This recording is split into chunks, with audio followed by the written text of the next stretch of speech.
ton image, te ressembler. Je veux, Seigneur, te ressembler.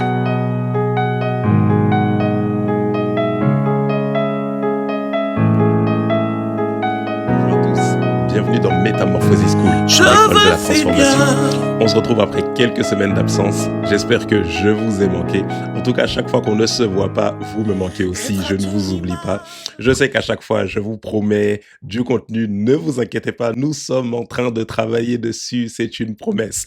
Nous prenons le temps de bien travailler afin de vous donner le contenu avec la plus grande qualité par la grâce de Dieu. Ceci dit, en attendant tout ce contenu qui doit arriver, nous nous retrouvons cette semaine avec un sujet qui n'est pas des moindres, un sujet assez particulier alors que nous sommes dans cette période de la Pentecôte. Nous voulons saisir l'opportunité de la grâce pour comprendre ce qu'est l'onction du Saint-Esprit. Il est vrai que nous avons déjà abordé le sujet du Saint-Esprit de différentes manières. Rappelez-vous, dans les épisodes précédents, nous avons parlé des facettes du Saint-Esprit, de comment être dirigé par l'Esprit, de la personne même du Saint-Esprit. Mais nous voulons essayer d'aller un peu plus loin en cette semaine de la Pentecôte, placée sous le signe ou dans cette période de Pentecôte, et comprendre ce qu'est l'onction. Oh, il y aurait beaucoup de choses à dire au sujet de l'onction. C'est un sujet qui a encore une fois fait couler beaucoup d'encre et nous voulons avoir la connaissance nécessaire qui nous amènera à mieux pratiquer tout ce qui est rattaché à cette thématique de l'onction. Nous ne voulons pas juste enseigner un thème, mais nous voulons vivre ce que et le Seigneur et ses disciples ont vécu, ce qu'ils ont pratiqué et enseigné dans le seul but que dans nos vies, le nom de Christ soit glorifié. Alors nous allons rentrer directement dans le vif du sujet, mais avant cela, bien évidemment, nous allons prendre le temps de prier. De là où tu es, incline simplement la tête avec moi et rendons simplement grâce à Dieu. Excellent Père de grâce et d'amour, nous te disons merci. Merci de ce que tu es celui qui nous enseigne, celui qui nous parle, celui qui nous dirige par ton esprit. Et nous sommes convaincus que ce soir, tu vas encore une fois le faire. Alors nous te demandons, Seigneur, d'inspirer nos paroles et nos pensées, de nous diriger conformément à ta volonté, dans le seul but qu'à travers nos vies, Christ soit glorifié. Ce soir, encore une fois, prends le contrôle. Du reste, durant toute cette semaine, prends le contrôle dans le seul but que ta gloire, Seigneur, soit vue, expérimentée, reçue, pour que ton nom, Seigneur, soit élevé. Encore une fois, donne-nous d'être pleinement les bénéficiaires, les premiers bénéficiaires de tout ce que tu vas faire ce soir. Inspire-nous et dirige-nous, Père. Nous promettons de te rendre toute la gloire. Dans le nom précieux de Jésus-Christ, nous t'avons prié.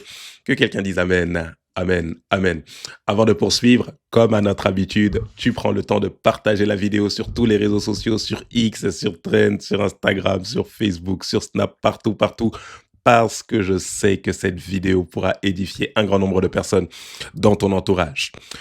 Jean chapitre 16, verset 7, c'est notre passage biblique de référence. La Bible dit ceci: « Cependant, je vous dis la vérité, il est avantageux que je m'en aille, car si je ne m'en vais pas, le consolateur ne viendra pas vers vous. Mais si je m'en vais, je vous l'enverrai. » Alors, vous l'avez compris, je vous l'ai expliqué, le but de cet enseignement, c'est vraiment d'amener à notre âme, dans notre cœur, dans notre entendement, dans notre intellect, une connaissance qui en réalité réside déjà dans notre nature spirituelle, parce que la Bible dit que, ayant reçu l'onction, nous avons tout de la connaissance, ou encore nous connaissons toutes choses, mais nous voulons amener dans notre entendement une connaissance qui nous emmènera non seulement à comprendre pourquoi, en tant qu'enfant de Dieu, il est important de connaître le sujet de l'onction, de maîtriser le sujet de l'onction, mais surtout en quoi c'est utile pour notre vie. Pourquoi est-ce que c'est utile de connaître l'onction? Pourquoi c'est utile de comprendre l'onction de Dieu? Et vous allez voir tout au long de cette semaine que cette histoire d'onction, de capacitation divine, on prendra le temps de définir. Aujourd'hui, nous ne faisons qu'introduire, mais cette histoire de capacitation divine, d'onction divine, d'onction du Saint-Esprit qui nous est donnée, ne concerne pas uniquement les choses de l'Église, mais c'est vraiment le sujet de toute une vie. Vous avez besoin, nous avons besoin, j'ai besoin de l'onction de Dieu. Nous allons le découvrir pas à pas. Ce soir, j'aimerais voir avec vous, en guise de premier point, comme une affirmation une affirmation que vous devez garder à l'esprit en tout temps, partout où vous êtes. Alors, je ne sais pas ce que vous allez faire. Est-ce que vous allez la coller sur votre frigo, la coller sur votre front, la coller dans votre chambre? Mais je veux que vous notiez en gros, en gras, cette affirmation suivante. Ne faites jamais l'erreur de limiter le Saint-Esprit. Je répète, ne faites jamais l'erreur de limiter le Saint-Esprit. Vous devez comprendre une chose, ce qui nous limite en tant qu'enfants de Dieu, c'est bien évidemment le fait de limiter Dieu à notre compréhension ou à la compréhension que nous avons de lui. Alors ici, je sais que vous le savez, je sais que nous le savons, le Saint-Esprit est une personne. C'est même littéralement devenu un slogan. Le Saint-Esprit n'est pas une force, le Saint-Esprit n'est pas un souffle, le Saint-Esprit n'est pas juste le feu, le Saint-Esprit n'est pas juste une colombe, mais le Saint-Esprit est une personne. C'est devenu un slogan, mais c'est tellement devenu un slogan que nous avons commencé à réduire la personne du Saint-Esprit uniquement à un slogan. J'ai envie de vous rappeler simplement ce soir, parce que nous sommes dans cette phase introductive et je veux prendre mon temps d'établir les bases. Nous avons déjà parlé de ce sujet en long et en large, mais je veux prendre mon temps d'établir les bases en vous disant que le Saint-Esprit est une personne. Vous ne devez pas simplement le dire avec votre bouche, mais vous devez le vivre dans votre quotidien. Le Saint-Esprit n'est pas un truc, le Saint-Esprit n'est pas une chose, le Saint-Esprit est quelqu'un. Le Saint-Esprit est une personne avec qui vous devez être en relation. Le Saint-Esprit est une personne avec qui vous pouvez être en relation. Ici, on n'est pas juste dans le cadre du devoir. Ce n'est pas une obligation, mais ça doit être une romance. Mais pour que vous viviez cette romance avec le Saint-Esprit, vous devez considérer cette personne qui est venue habiter littéralement dans votre cœur. Une autre erreur que nous devons éviter en ce qui concerne la personne du Saint-Esprit, c'est le fait de ne pas le limiter simplement à ce qu'il peut faire pour nous, mais uniquement dans l'Église. Le Saint-Esprit n'est pas juste celui qui est là pour vous inspirer des messages à prêcher le dimanche. Le Saint-Esprit n'est pas juste celui qui est là pour vous inspirer une bonne modération. Le Saint-Esprit n'est pas juste celui qui est là pour les chantres, pour vous inspirer des chants. Mais le Saint-Esprit est vraiment celui que vous devez utiliser, ou plutôt celui avec qui vous devez être en relation quotidiennement, tout au long de votre vie. Alors j'ai une question pour vous. Alors que nous sommes simplement en train d'introduire cette thématique sur le Saint-Esprit, d'introduire cette thématique sur l'onction, j'ai une question pour vous ce soir. Comment est-ce que vous considérez la personne du Saint-Esprit? Quelle place le Saint-Esprit a dans votre vie? Je le répète, le Saint-Esprit n'est pas quelque chose. Le Saint-Esprit est quelqu'un. Et vous ne devez pas uniquement rechercher la personne du Saint-Esprit pour les choses qu'il peut faire dans votre vie, mais vous devez le rechercher lui pour qui il est. Si vous passez votre temps à avoir simplement une relation intéressée, parce que c'est ça en réalité, lorsque nous recherchons l'Esprit de Dieu, Saint-Esprit, inspire-moi un message, Saint-Esprit, inspire-moi un plan, Saint-Esprit, inspire-moi un projet. Si la relation avec le Saint-Esprit, quand bien même il est votre aide, votre avocat, on va le voir aujourd'hui, si la relation que vous avez avec lui consiste uniquement à lui demander des choses, le Saint-Esprit qui est venu habiter dans votre vie risque de se sentir utilisé. Alors cette idée de considérer le Saint-Esprit simplement comme quelque chose, comme une chose, comme un objet, ou simplement comme quelqu'un d'impersonnel. C'est-à-dire, on sait qu'il est là, mais on ne le considère pas réellement comme étant une personne qui a des émotions, qui a des sentiments. La Bible dit, n'attristez pas le Saint-Esprit. La Bible dit qu'on peut mentir au Saint-Esprit. Rappelez-vous l'histoire d'Ananias et Saphira. Alors, si on ne considère pas le Saint-Esprit comme une personne, nous pouvons facilement l'attrister. Est-ce qu'il vous est déjà arrivé de vivre votre vie chrétienne et vous vous réveillez un matin, vous vous réveillez tout au long d'une semaine et vous vous sentez comme triste au-dedans de vous, mais il n'y a pas forcément de lien de cause à effet. Lorsque vous regardez au niveau du travail, ça va. Lorsque vous regardez au niveau du mariage, ça va. Lorsque vous regardez au niveau des enfants, ça va. Lorsque vous regardez même au niveau du service à l'église, ça va. Tout semble aller pour le mieux dans tous les domaines de votre vie, mais pourtant vous vous sentez triste. N'oubliez pas que l'amour de Dieu a été répandu dans vos cœurs à travers la personne du Saint-Esprit. Bien souvent, une tristesse que vous ressentez au-dedans de vous ne vient pas de vous, mais elle vient de l'Esprit de Dieu qui est venu habiter en vous. C'est comme une sonnette d'alarme que le Saint-Esprit fait retentir dans votre cœur parce qu'il a envie de passer du temps avec vous. Parfois, nous ressentons une tristesse intérieure. Pourquoi? Parce que le Saint-Esprit est venu habiter en nous et nous le délaissons. Combien de personnes n'ont pas le Saint-Esprit, d'enfants de Dieu, n'ont pas le Saint-Esprit qui est venu habiter en eux et pourtant ils le délaissent. Pourtant ils vivent comme s'ils étaient seuls. Pourtant ils vivent comme s'ils n'avaient personne, comme s'ils n'avaient rien dans leur vie. Je me sens seul. Non, non, vous n'êtes pas seul. Le Saint-Esprit est là. Est-ce que vous savez considérer sa présence? Oh, c'est une vérité importante. Et j'aimerais aller un peu plus loin en vous donnant simplement un exemple. Regardez ceci. Limiter le Saint-Esprit à un seul aspect, c'est comme limiter le sucre, c'est l'exemple que j'aimerais prendre avec vous, dans sa capacité. C'est comme se contenter d'utiliser, vous pouvez le noter, le sucre pour saupoudrer simplement des fraises ou sucrer un gâteau, alors qu'avec le sucre, vous pouvez faire de multiples choses. Limiter le Saint-Esprit, c'est comme prendre le sucre et le limiter dans sa capacité. Avec du sucre, vous ne pouvez pas simplement saupoudrer des fraises ou simplement sucrer votre gâteau. Mais avec du sucre, vous pouvez faire des confitures, faire des pâtes de fruits, faire des pâtes à tarte, de la crème pâtissière, des gaufres, de la chantilly.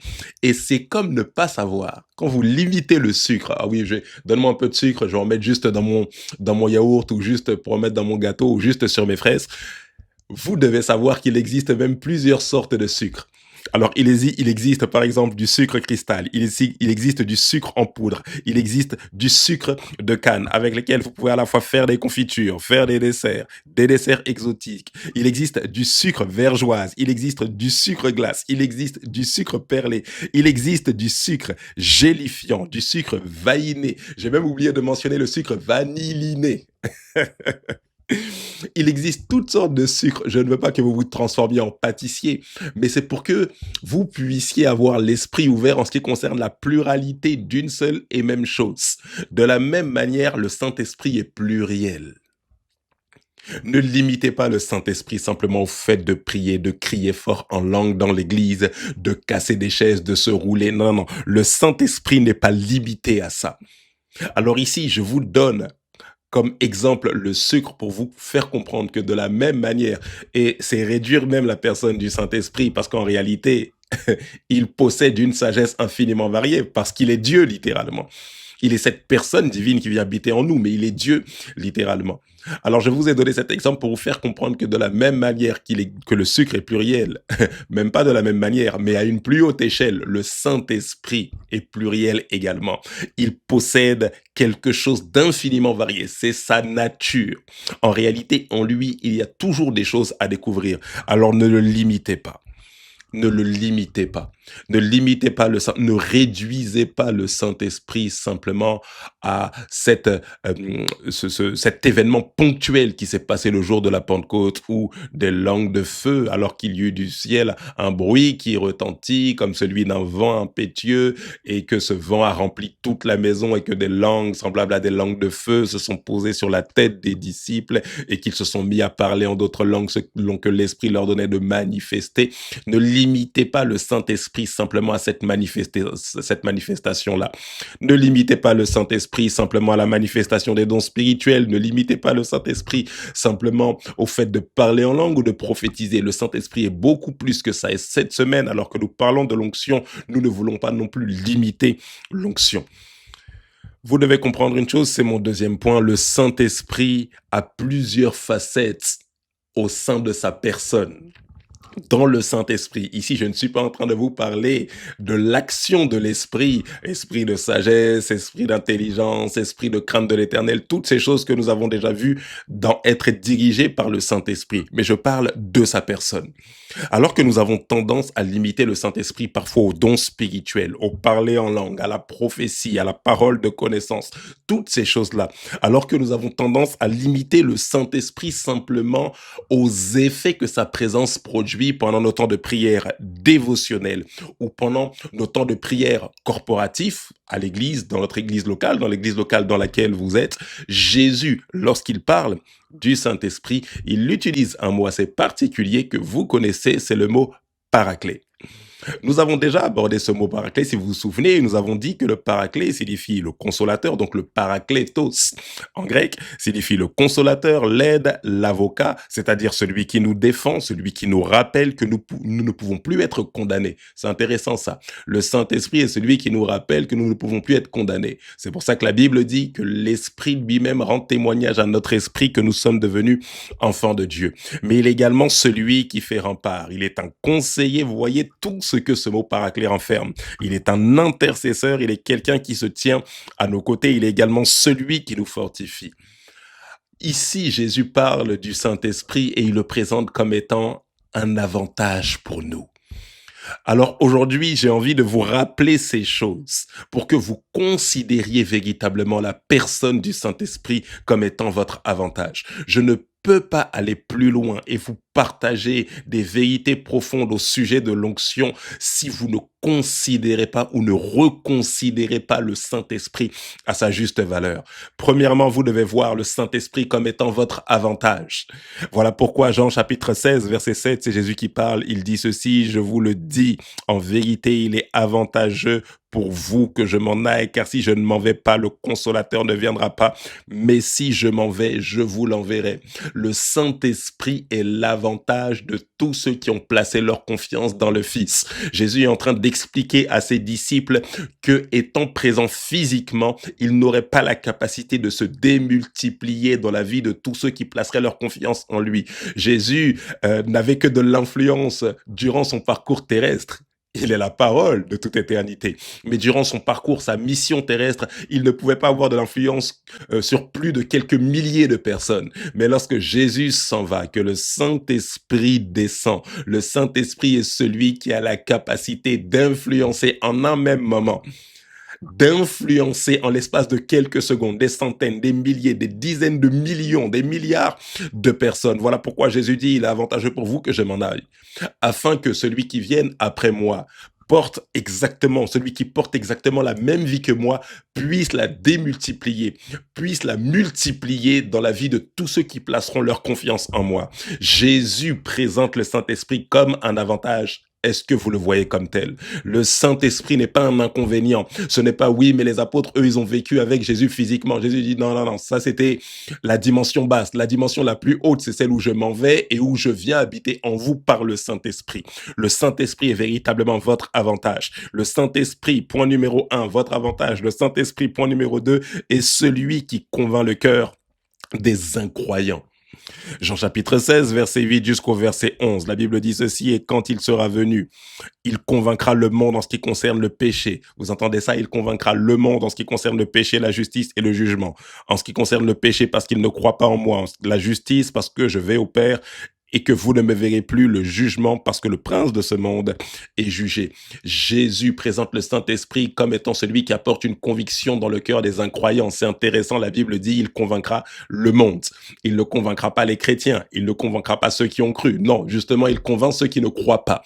Voilà pourquoi la Bible dit, il convaincra le monde en ce qui concerne le péché, pas les péchés. C'est pas ici le fait d'avoir commis l'impudicité. Non. Il convaincra le monde en ce qui concerne le péché. Quel péché? Celui de ne pas croire en lui. Voilà pourquoi il dit le péché, parce qu'il ne croit pas en moi. La justice, parce que je m'en vais au Père. En d'autres termes, je vais mourir, mais je vais ressusciter et ma résurrection sera la preuve de votre justification. Le fait que je retourne auprès du Père pour présenter mes mains clouées, c'est la preuve que vous pouvez être justifié parce que la mort n'avait pas le droit de me prendre. En réalité, la mort ne m'a pas pris, c'est moi qui ai donné ma vie. Et en ce qui concerne le jugement, parce que le prince de ce monde est déjà jugé, pour quelle raison?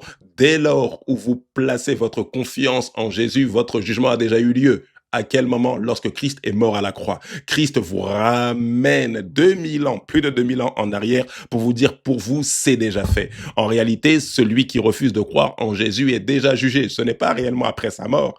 La Bible dit, il est réservé aux hommes de mourir une seule fois. Après quoi vient le jugement. Littéralement, c'est votre sentence. En réalité, sera prononcée de manière officielle. Mais si vous refusez d'accepter Jésus dans votre parcours terrestre et que vous mourrez sans Jésus, alors votre sentence sera déclaré. Vous avez choisi la condamnation sur la terre au lieu de choisir, de recevoir plutôt la justification en la personne de Jésus. Le Saint-Esprit est celui qui convainc le cœur des incroyants, mais il est également notre consolateur. Oh, j'aime cette parole.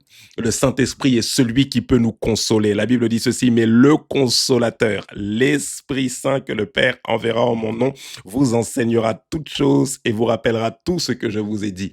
Alors oui, ce mot consolateur fait référence à beaucoup de vérités, mais j'aimerais que nous nous arrêtions sur le mot consolation. Est-ce que vous vous sentez triste? Le Saint-Esprit peut vous combler de joie et vous consoler. À quel point c'est rassurant de savoir qu'il y a quelqu'un qui est comme un avocat pour nous, quelqu'un qui est là comme pour nous défendre. Nous n'avons pas à ouvrir la bouche, mais il est là, il nous défend. Devant le Père, il nous défend. Devant tous ceux qui veulent nous accuser, le Saint-Esprit est votre consolateur. Est-ce que vous vous sentez attristé? Le Saint-Esprit est là pour vous consoler. Point numéro 4, il est celui qui emmène la puissance. Il n'est pas la puissance, mais il est celui qui emmène cette puissance. La Bible dit ceci, Actes chapitre 1, verset 8, « Mais vous recevrez une puissance, le Saint-Esprit survenant sur vous. » D'autres versions disent, « Mais vous recevrez une puissance, celle du Saint-Esprit survenant sur vous, et vous serez mes témoins à Jérusalem, dans la Judée, dans la Samarie, jusqu'aux extrémités de la terre. » En d'autres termes, le Saint-Esprit en lui-même n'est pas la puissance, mais il est celui en qui réside la puissance de Dieu. Lorsque sa personne vient, alors nous pouvons recevoir et manifester la puissance de Dieu. Vérité numéro 5, il est celui qui répand l'amour de Dieu dans nos cœurs ou dans le cœur des croyants. La Bible dit ceci, Romains 5:5, « Or l'espérance ne trompe point parce que l'amour de Dieu est répandu dans nos cœurs par le Saint-Esprit qui nous a été donné. » Vérité numéro 6, le Saint-Esprit est celui qui manifeste les dons spirituels. La Bible dit ceci, il y a diversité de dons, mais le même esprit.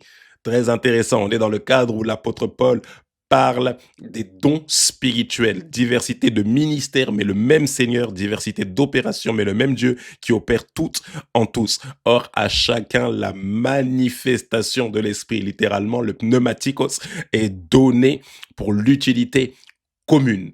Les pneumatikos, les manifestations de l'esprit sont données par le Saint-Esprit pour l'utilité commune. C'est-à-dire que le Saint-Esprit dispatche à chacun selon ce que lui, comme il le demande, comme il le désire plutôt. La Bible dit à l'un est donné une parole de connaissance, d'autre une parole de sagesse. Le Saint-Esprit distribue à chacun tout ça comme il le veut. Il est celui qui donne les dons spirituels. Je ne plisse pas les yeux pour avoir une parole de connaissance, une prophétie. Non, non, non, non, non. C'est le Saint-Esprit qui donne à chacun de manifester. De la même manière que le jour de la Pentecôte, lorsqu'ils se sont mis à parler en d'autres langues, c'est le Saint-Esprit qui leur a donné de s'exprimer, donc il leur a donné, mais c'est eux qui se sont exprimés.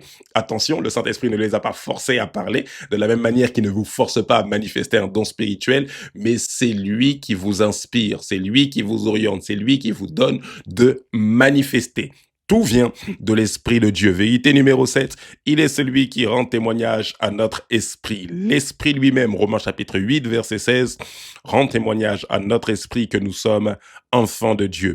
Il est celui qui nous enseigne. 1 Jean 2, verset 27.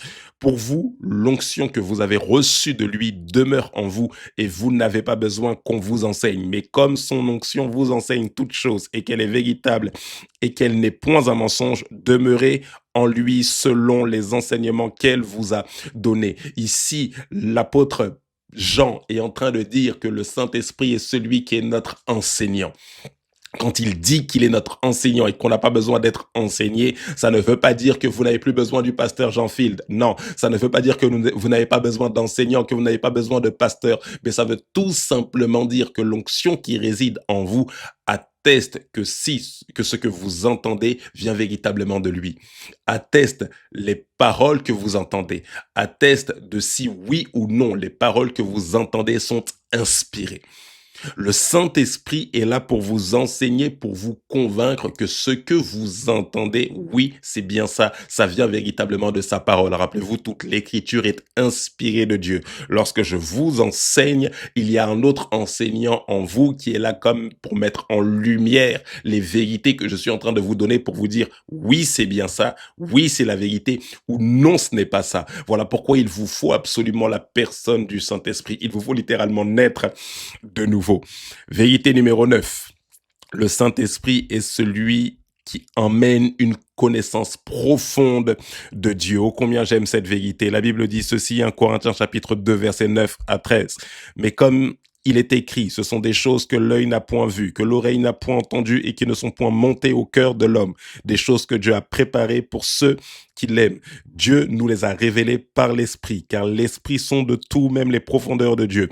Lequel des hommes, en effet, connaît les choses de l'homme si ce n'est l'esprit de l'homme qui est en lui. De même, personne ne connaît les choses de Dieu si ce n'est l'esprit de Dieu qui est en lui. Or, nous n'avons pas reçu l'esprit du monde, mais l'esprit qui vient de Dieu, afin que nous connaissions les choses que Dieu nous a données par sa grâce. Et nous en parlons non avec des discours qu'enseigne la sagesse humaine, mais avec ce qu'enseigne l'esprit, employant un langage spirituel pour des choses spirituelles. Souvent, nous voulons des profondeurs. Nous voulons écouter des prédicateurs révéler des choses profondes. Mais vous allez vous rendre compte que ces prédicateurs qui révèlent des choses profondes sont allés les sonder en ayant une relation profonde avec celui qui révèle la connaissance profonde de Dieu, c'est-à-dire le Saint-Esprit. Bien souvent, la profondeur de la connaissance de Dieu vient d'une intimité avec l'Esprit de Dieu. Voilà pourquoi il dit, l'esprit sonde tout, même les profondeurs de Dieu. Vous entendez ça?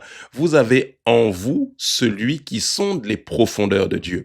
Alors quand vous dites quelle connaissance, waouh, quel homme de Dieu, comment il connaît toutes ces choses? Non, certainement qu'il a une intimité profonde avec la personne du Saint-Esprit. Oui, ce n'est pas juste un don qui est inné, mais c'est une connaissance profonde ou une intimité profonde avec la personne du Saint-Esprit, et vous pouvez avoir cette connaissance profonde de Dieu en ayant une intimité profonde avec l'Esprit de Dieu.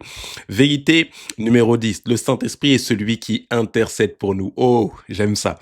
Romains chapitre 8, verset 26, de même l'Esprit nous aide dans notre faiblesse, car nous ne savons pas ce qu'il convient de demander à Dieu dans nos prières, mais l'Esprit lui-même intercède par des soupirs inexprimables. Alors, qu'est-ce que signifient ces soupirs inexprimables? Il y aurait beaucoup de choses à dire, mais parfois vous avez comme l'impression que vous ne pouvez même pas formuler en français ou en lingala ou en créole des phrases intelligibles pour exprimer ce que votre nature spirituelle ressent au moment où vous voulez exprimer ces choses. Et vous avez juste envie de soupirer et de dire simplement, Seigneur, tu sais. Seigneur, tu connais toutes choses. Tu sais ce dont j'ai besoin. Tu sais, Seigneur, à quel point je veux te connaître, te rencontrer, te voir. Tu sais, parfois, ce n'est même pas de la flemme. Ce n'est pas que vous n'avez pas envie de prier, mais vous ne savez pas comment formuler ça dans votre langue maternelle. Alors, le Saint-Esprit vient et prend ces soupirs inexprimables. C'est, Seigneur, tu sais.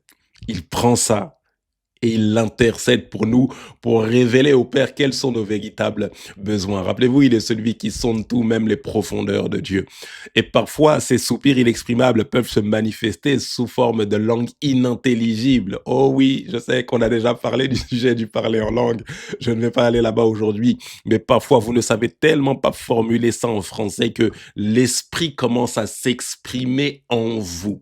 Votre nature spirituelle commence à s'exprimer et vous formulez ces langues nouvelles. Selon qu'il est écrit, ceux qui croiront en moi parleront de nouvelles langues. Vous commencez à vous exprimer en langue pour la simple et bonne raison que le Saint-Esprit est en train de parler le véritable langage, le langage divin, le langage de vos véritables besoins, le langage des besoins de votre nature spirituelle. Il est votre intercesseur, celui qui parle à votre place. Il est également celui qui vous aide à vaincre la chair. La Bible dit, marchez selon l'esprit et vous n'accomplirez pas les désirs de la chair. Nous sommes dans Galates chapitre 5, le verset 16.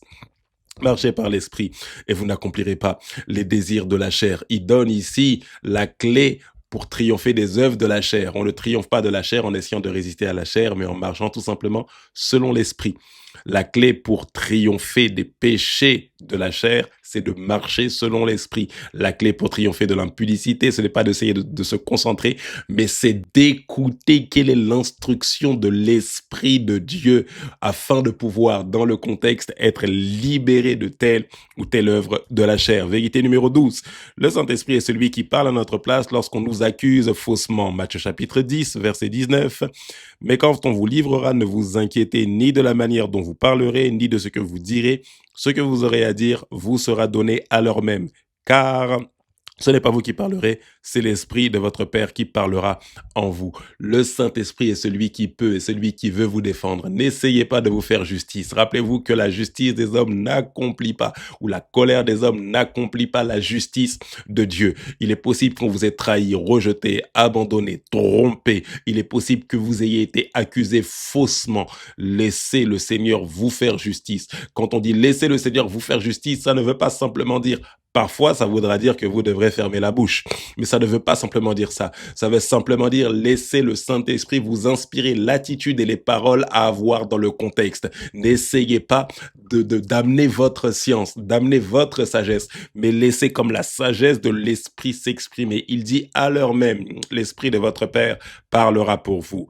Enfin, le Saint-Esprit est celui qui fait de nous des témoins de Jésus. Actes chapitre 1, verset 8, c'est Jésus qui parle, mais vous recevrez une puissance, le Saint-Esprit survenant sur vous, et vous serez mes témoins à Jérusalem, dans la Judée, dans la Samarie, et jusqu'aux extrémités de la terre. Alors ne limitez pas la personne du Saint-Esprit. Il est celui qui est là pour vous faire témoigner de Christ. Ne limitez pas son onction. Demain, nous parlerons de l'onction de l'Esprit et nous verrons en long et en large ce qu'est l'onction. Et progressivement, tout au long de cette semaine, nous parlerons de l'onction. Mais ne limitez pas la personne du Saint-Esprit. J'aimerais vous dire quelques mots au sujet de l'onction sans rentrer en définition, en profondeur dans la définition, mais simplement vous dire que l'onction est cette capacitation, cette capacité divine que le Seigneur vous donne. Et avec cette onction divine, cette onction de l'Esprit de Dieu, vous pouvez prêcher l'Évangile, enseigner avec puissance et avec audace et conviction. Mais vous pouvez également guérir les malades, délivrer les captifs, gagner des âmes. Mais l'onction ne sert pas uniquement à ça. Avec l'onction, vous pouvez bien choisir votre conjoint. Le Saint-Esprit vous enseigne, il vous dirige. Vous pouvez également bien gérer votre foyer. Il est celui qui donne la sagesse. Vous pouvez également faire prospérer votre travail, quel que soit le domaine. C'est la raison pour laquelle Joseph prospérait dans la maison de Potiphar, mais il prospérait également en prison. De quelle manière? Par le Saint-Esprit. Vous pouvez également bien éduquer vos enfants. Ne limitez jamais le Saint-Esprit. Pourquoi? Parce que vous êtes des adorateurs. Vous n'êtes pas juste des prédicateurs. Vous n'êtes pas juste des intercesseurs. Vous n'êtes pas juste des chantres. Vous n'êtes pas juste des choristes ou des musiciens. Vous n'êtes pas juste des pasteurs, mais vous êtes littéralement des adorateurs. Et en tant qu'adorateurs, tout ce que vous faites sur la terre doit avoir ce goût d'adoration. Alors, qu'est-ce qui se passe? Le Saint-Esprit vous accompagne avec son onction dans le simple but de dire que sur votre vie repose une approbation. L'onction de l'Esprit de Dieu est là pour attester que sur votre vie repose une approbation divine. Alors la vie de l'adorateur est empreinte de cette onction divine pour dire j'ai mis mon approbation sur cet homme-là. Pour preuve, regardez tout ce qu'il touche a un goût, a une saveur divine. J'ai une question pour vous. Quelle est la place du Saint-Esprit dans votre vie?